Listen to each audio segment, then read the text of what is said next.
India വീണ്ടും ചരിത്രം എഴുതാൻ ഒരുങ്ങുകയാണ്. അഗ്നി 6 ഏഷ്യയിലെ ഏറ്റവും ദൈർഘ്യമുള്ള റേഞ്ച് ഉള്ള ബലിസ്റ്റിക് മിസൈൽ പരീക്ഷണത്തിന് സജ്ജം. ഈ മിസൈൽ വിജയിച്ചാൽ ലോകരാഷ്ട്രീയത്തിന്റെ ഭൂപടം തന്നെ മാറും. എന്താണ് ഈ അഗ്നി 6ന്റെ പ്രത്യേകത? ഇന്ത്യയ്ക്ക് ഇതിലൂടെ എന്താണ് ലഭിക്കുക?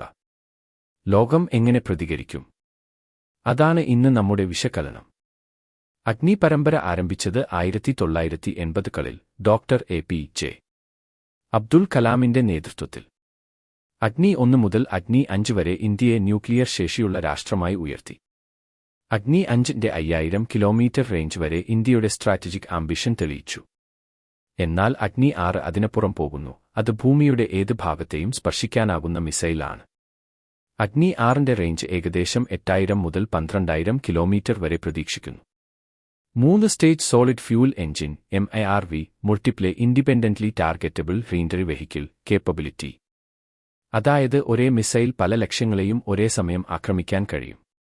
ഇത് ഇന്ത്യയെ ഇന്റർകോണ്ടിനെന്റൽ ബാലിസ്റ്റിക് മിസൈൽ ICBM ക്ലബിലേക്കാണ് എത്തിക്കുന്നത്. അഗ്നി 6 ഇന്ത്യയെ ആഗോള ശക്തിയാക്കി മാറ്റുന്ന ഘട്ടമാണ്. ചൈന, റഷ്യ, അമേരിക്ക ഇവരുടെ നിരയിൽ ഇന്ത്യ എത്തും. ഇന്ത്യൻ മിസൈൽ ഷീൽഡ് കൂടുതൽ ശക്തമാകും. ഡിറ്ററൻസ് പോളിസി കൂടുതൽ ഫലപ്രദമാകും. ഇനി ഇന്ത്യയെ അനായാസം ഭീഷണിപ്പെടുത്താൻ ഒരാളും ധൈര്യപ്പെടില്ല. അമേരിക്കയും ചൈനയും ഇന്ത്യയുടെ നീക്കങ്ങളെ ശ്രദ്ധയോടെ നോക്കിക്കൊണ്ടിരിക്കുന്നു. ഒരുവശത്ത് പിന്തുണയുള്ള പാശ്ചാത്യ രാജ്യങ്ങൾ, മറുവശത്ത് ആശങ്കയോടെ നോക്കുന്ന ചില രാജ്യങ്ങൾ.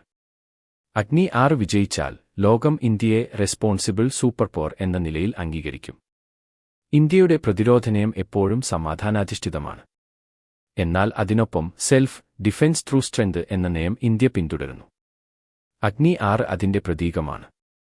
സാങ്കേതിക വിദ്യയുടെയും ആത്മവിശ്വാസത്തിന്റെയും സംയോജനം. അത് അഗ്നി 6 ആണ്. അഗ്നി 6 വിജയിച്ചാൽ അത് ഒരു മിസൈൽ വിജയം മാത്രമല്ല.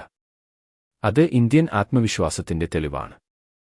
സാങ്കേതിക രംഗത്ത് സ്വയം പര്യാപ്തതയിലേക്കുള്ള വലിയൊരു ചുവടുവയ്പ്പാണ്. ഇന്ത്യയുടെ ആകാശം ഇപ്പോൾ പുതിയ അഗ്നിയുടെ പ്രകാശത്തിൽ തെളിയുന്നു.